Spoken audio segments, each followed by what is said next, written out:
చంద్రబాబు నాయుడు అనే వ్యక్తికి నా సిగ్గు నా లజ్జ ఏమీ లేవు. మరి అన్ని చేసి ఇప్పుడు ఏమిటి ఈ నిర్వేదం? ఇలా చేస్తున్నారు, చాలా తప్పు చేస్తున్నావు చంద్రబాబు. ఏమిటిది? నీవు నేర్పిన విద్యయే నీరజాక్ష. అలాగని ఈ ప్రభుత్వం అలా చేయట్లా, నీ అడుగుజాడల్లో ఏమాత్రం నడవట్లా. దానికి ఇప్పుడు యాప్, ఇలాంటి యాప్లు గీపులు పెట్టకుండా అప్పుడు మీరు చేసిన అన్యాయాలకి నేను పెట్టిన యాపే నా రచ్చబండ. ఆ యాప్ ద్వారా నేను ప్రజల మనోభావాలన్నీ, ఎవరెవరు ఇబ్బంది పడుతున్నారు, ఏమేమి తప్పులు ఈ ప్రభుత్వం చేస్తుంది అనేదాన్నే నేను ఏకరువు పెట్టా. మరి ఏకరువు పెట్టిన తర్వాత మరి నన్నే తీసుకెళ్ళి ప్రతిపక్ష ప్రభుత్వాన్ని ప్రశ్నించినందుకే ఈ కేసులు పెడుతున్నారని చెప్పి అన్నారు. అప్పుడు నేను కూడా అదే చేశా. అప్పుడు ప్రభుత్వాన్ని ప్రశ్నించా, కేవలం ప్రెస్ మీట్ పెట్టి ప్రశ్నించా, ఇది సరి చేసుకోండి, ఇది సరి చేసుకోండి అని. మరి ప్రశ్నించినందుకు మీరు అంత చేశారు. ఈ వార్త చదివి నేను స్పందించడం నా బాధ్యతగా భావించి నేను మాట్లాడుతున్నా. ఎందుకంటే నేను రాజకీయాలు మాట్లాడటం మానేశాను.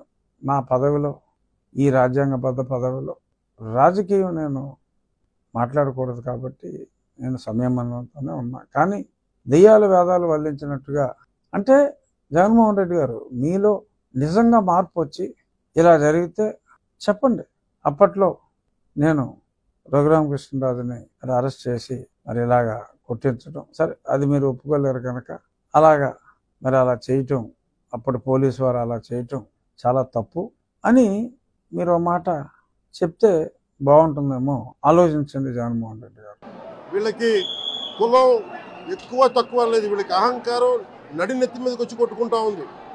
అహంకారం తీస్తాం, తోలు తీసి కింద కూర్చోబెడతాం. మీకు ఒళ్ళు ఒక్కొక్కళ్ళకి మీకు ఎక్కడెక్కడ ఉన్నో తెలియట్లా. మీకు అహంకారాలు పెరిగిపోయినాయి. మీకు ఆధిపత్యపు అహంకారంతో అధికారుల మీద దాడి చేస్తే మిమ్మల్ని ఎలా తీసుకెళ్లాలో, ఎలాంటి శిక్ష పడాలో మీకు ఖచ్చితంగా చేసి పెడతాం. మీకు ఇష్టారాజ్యంగా చేయకండి. అహంకారంతో నడినెత్తి మీద కళ్ళు నెత్తికెక్కాయి. మీకు ఈ ప్రభుత్వం చాలా త్రికరణ శుద్ధిగా అందరం కూర్చొని మేము కలిసికట్టుగా ఉన్నాం. ఇక్కడ ఇది కూటమి ప్రభుత్వం, ఇది వైసీపీ ప్రభుత్వం కాదు. ఇది ఇష్టారాజ్యంగా మీరు చేస్తారంటే కామ్గా కూర్చునే ప్రభుత్వం కాదు.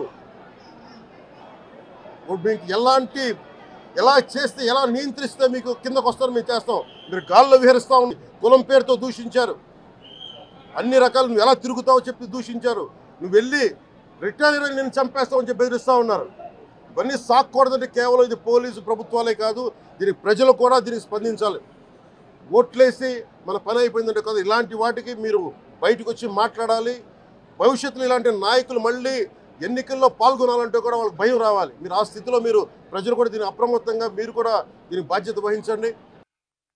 ఒక సంవత్సరం అయింది నువ్వు ఓడిపోయి, ఈ సంవత్సరంలో అయినా మందులు తీసుకొని బాగవచ్చు కదా.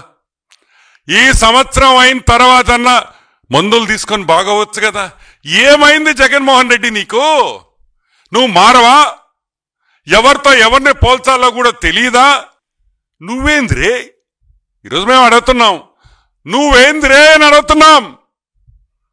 నువ్వు కూడా చిన్నపిల్లకాయడివా? నువ్వు కూడా ఒక చిన్నపిల్లకాయవా? వాళ్ళ కోసం తెనాలికి పోయి చీయం అన్నారు, చీ అన్నారు. ఏమైనా అర్థం ఉందా అని అడుగుతున్నా.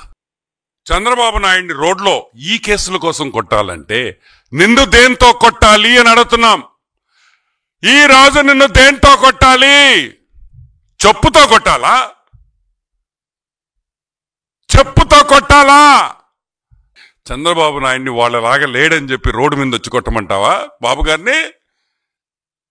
ఈరోజు మేము అడుగుతున్నాం, నీ గురించి మాట్లాడతాం, వాళ్ళ గురించి పక్కన పెట్టు. 31 కేసులు ఉన్నాయి నీ మీద. ఈడీ కేసులు 7, సిబిఐ కేసులు 11. ఇప్పుడు నిన్ను దేంతో కొట్టాలి అని అడుగుతున్నాం. చెప్పుతో కొట్టాలా లేదా నువ్వే చెప్పని అడుగుతున్నాం. సరే, 3,452 3,452 టైమ్స్ నువ్వు కోర్టు అడ్జర్న్మెంట్ తీసుకున్నావు, కోర్టులో వాయిదాలు తీసుకున్నావు. దానికి నిన్ను చెప్పుతో కొట్టాలా? అది ఒక వరల్డ్ రికార్డ్. 3,452 సార్లు కోర్టు కేసుల్లో వాయిదా తెచ్చుకున్న ఏకైక మగాడు హాఫ్ టికెట్, అది మగోడు కాదు, ఏకైక హాఫ్ టికెట్ జగన్మోహన్ రెడ్డి అని కూడా నేను మనవి చేస్తాను. నేరస్తులకి నేను చెప్పేది ఏంటంటే, బాబాయిని చంపి నారాసుర రక్త చరిత్ర పెట్టేసి తప్పించుకోవాలని ప్రయత్నం చేస్తే అన్నిటిని జరగవు. ఎన్ని తప్పుడు పనులన్నీ చేసి వేరే వాళ్ళ మీద దోసేయాలనుకుంటే జరగవు. ఆ రోజులు అయిపోయినాయి. చెవికి కట్టి చూపిస్తాను ఊరంతా తిప్పి, పిచ్చి పిచ్చిగా అనుకుంటున్నా.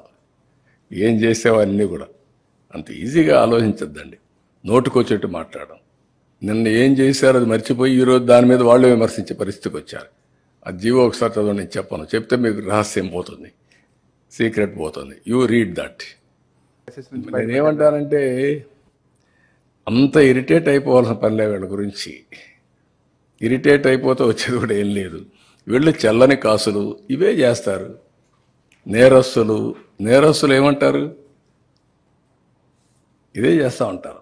మీరు గుర్తుపెట్టుకోవాల్సింది, ప్రజాహితం కోసం కొంతమంది పనిచేస్తే ప్రజలకు ద్రోహం చేయడానికి కొంతమంది పనిచేస్తూ ఉంటారు.